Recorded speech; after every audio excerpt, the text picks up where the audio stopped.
She was doing all of this crying, and then her armpit started stinking. Apparently, they were talking about BO and someone needing deodorant. It turned out to be her.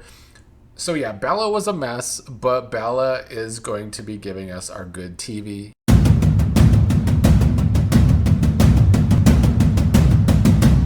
Well, there's a new dating show to yap about called Love Overboard on Hulu, which seems to be Disney and Hulu trying to take elements of Love Island and make it their own in hopes of having a popular show of their own. Unfortunately, though, it's missing two of the main elements that make Love Island USA so popular. The fact that Love Island takes place in real time, kind of.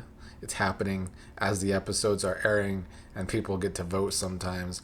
And two, the diversity of this cast is nowhere near what was the backbone of Love Island USA becoming the popular show that it eventually blew up to be. The first episode was a bit of a mixed bag for me because a lot of it did come off as amateurish from a production point of view. At least when it came to picking couples, I found it to be an odd way of doing it, and a certainly not an exciting way of doing it whatsoever. But there are enough people on the cast, I mean, really just a few, that are carrying the drama and entertainment from the cast already, which I will break down soon. Gabby Windy, or whatever her last name is, that was a bachelorette but was also on a season of The Traitor. Season 3, I believe, is the host. I've seen online she's getting a lot of crap for her voice. They're calling her annoying, but I don't mind her as a host. I think she's doing a good enough job, especially after coming off of the hosting from Age of Attraction, which was extremely robotic. But let's dig into this newest dating show, and I will give you my opinions. I will probably only be watching one episode at a time, similar to how I did Age of Attraction, so that if anyone's watching it, I'm not going to binge the show, because I don't have time to binge the show, because I have so many soap operas to review these days. Episode 1 told us the concept of the show, which is 16 hot people on a cruise. The winning couple wins a trip around the world. I'm not exactly sure how a couple actually wins in the end. But anyway, 4 couples will be chosen. The 4 couples will live a life of luxury on the top deck.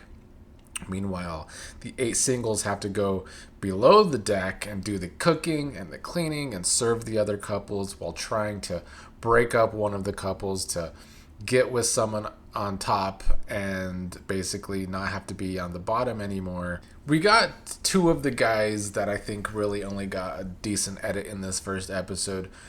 We had David, who talked about how he really enjoys women that are enhanced and have had like big boobs or maybe fake asses. This is something that's very confusing to me. Not to shame people for what they're attracted to, but I'll never understand how something that can look so very unnatural is so appealing. But yeah, that was his type. We had James, who right off the bat was really into Lexi, one of the blondes.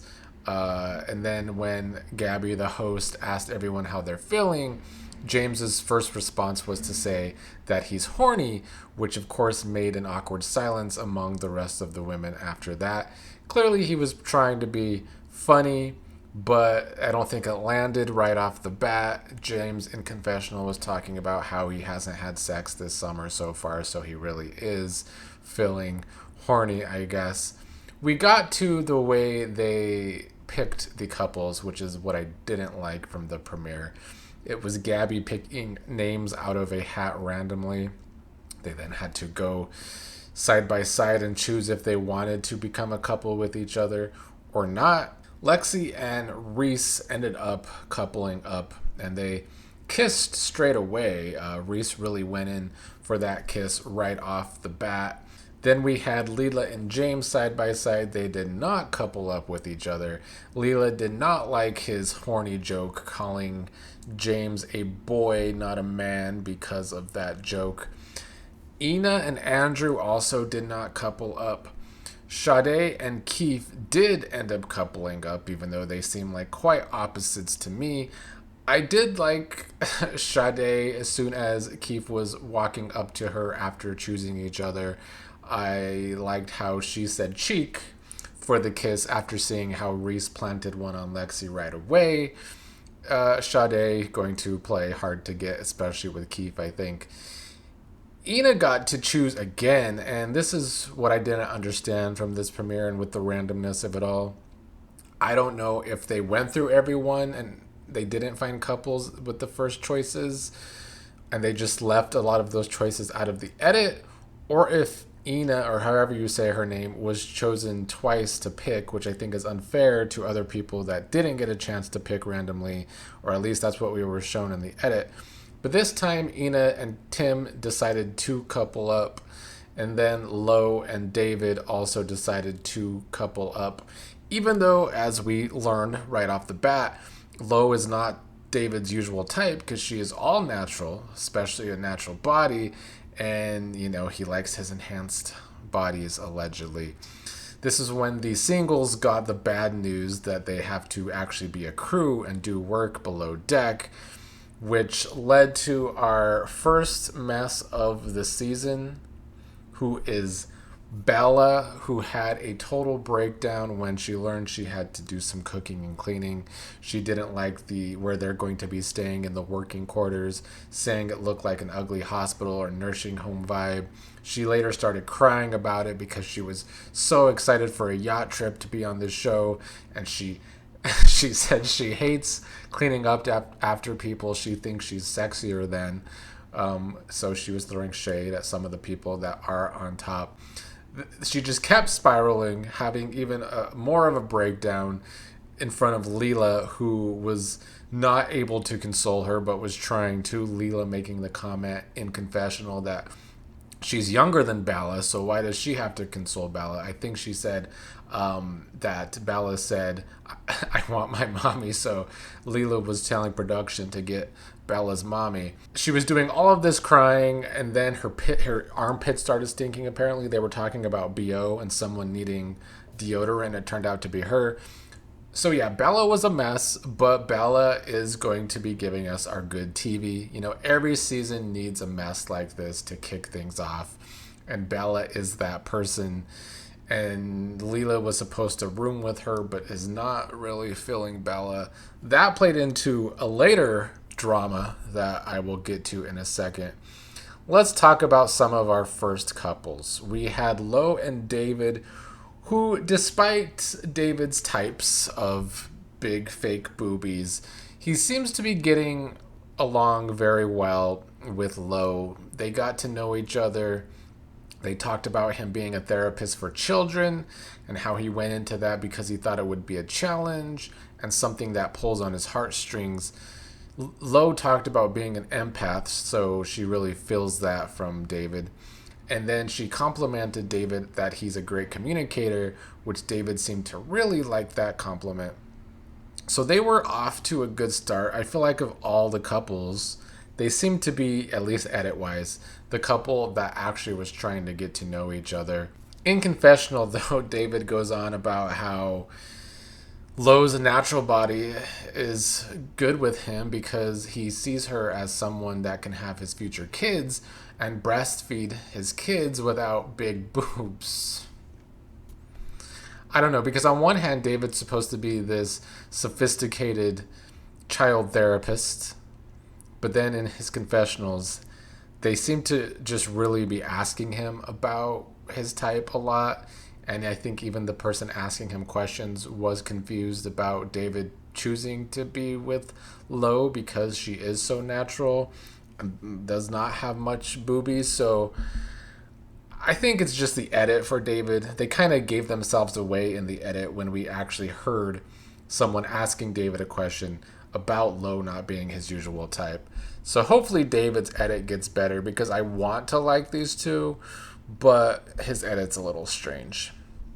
Ina and Tim are one of our other couples, and I couldn't tell you what they really talked about. I know at one point Ina said that Tim is easy to talk to, But the only thing I can focus on when Ina and Tim are on screen together is Tim's sun damaged face. His face is clearly sun damaged. He is a walking billboard to stay out of the sun, or if you're going to be in the sun a lot, make sure you put on a lot of sunscreen because he's 30 years old with the face of a 45-year-old. Sorry, but it's true.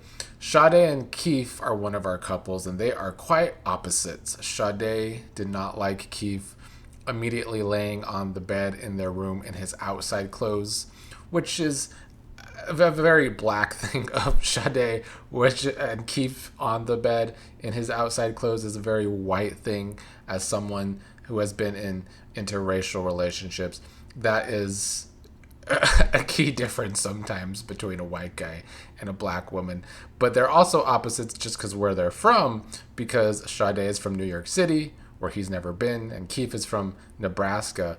But he seems open-minded to getting to know her, even though later when Sade was very happy that they were on the top deck and not below deck with the crew, she talked about how she is very high maintenance, which I think she is coming across that way already, whereas Keif is definitely coming across like a small town dude who is very low maintenance, and he basically said as much.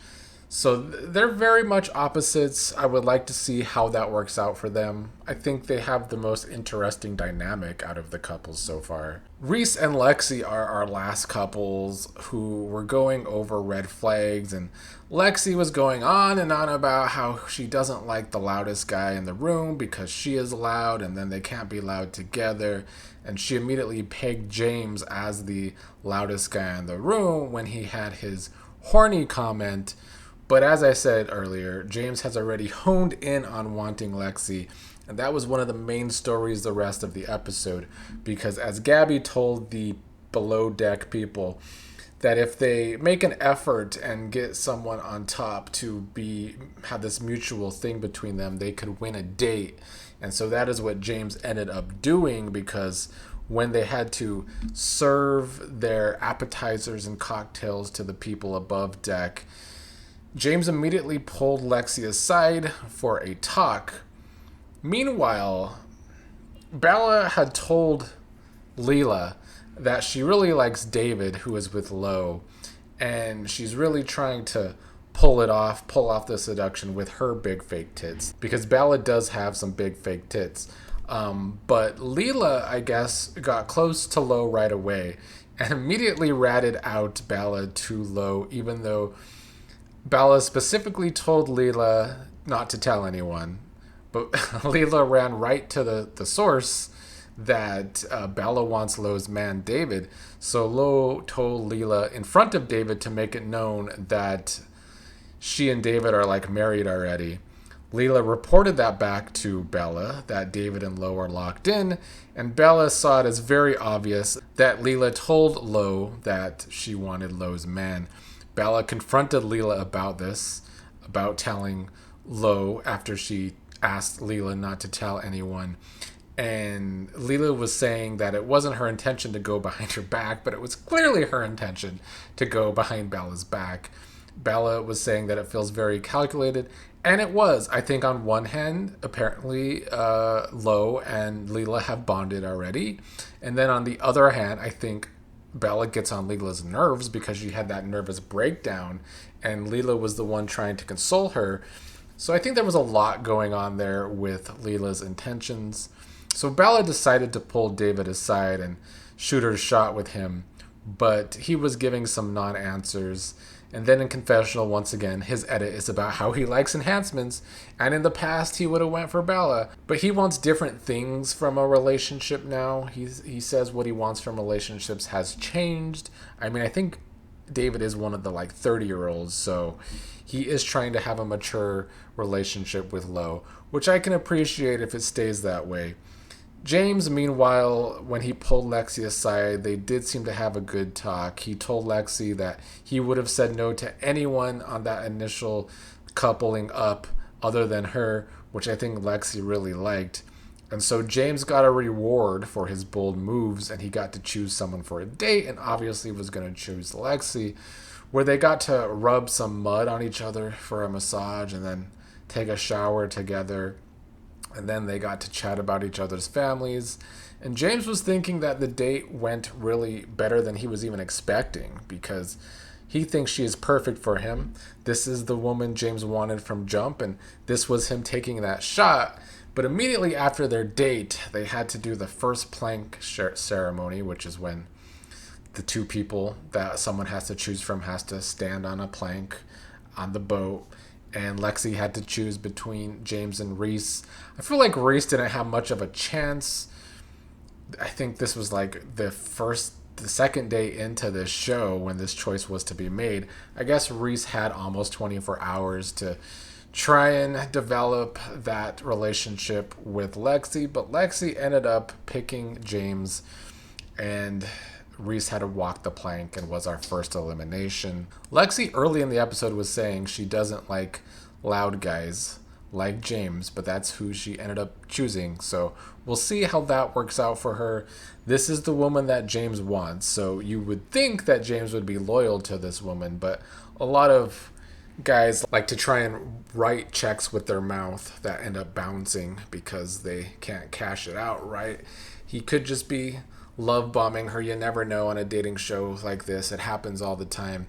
So it was a decent enough start. It's no Love Island, even though they're trying to take elements of Love Island. We're even going to see shipwreckers in a future episode, which are like bombshells. So we'll see how it all goes. I still have no idea how a couple wins the actual show because there's not fan voting. So that's something that has not been explained yet. Maybe other couples get to vote. I don't know. We'll see how it all plays out. As I said earlier, I'll be watching one episode at a time and thus reviewing one episode at a time. So try and not spoil me in the comments, please.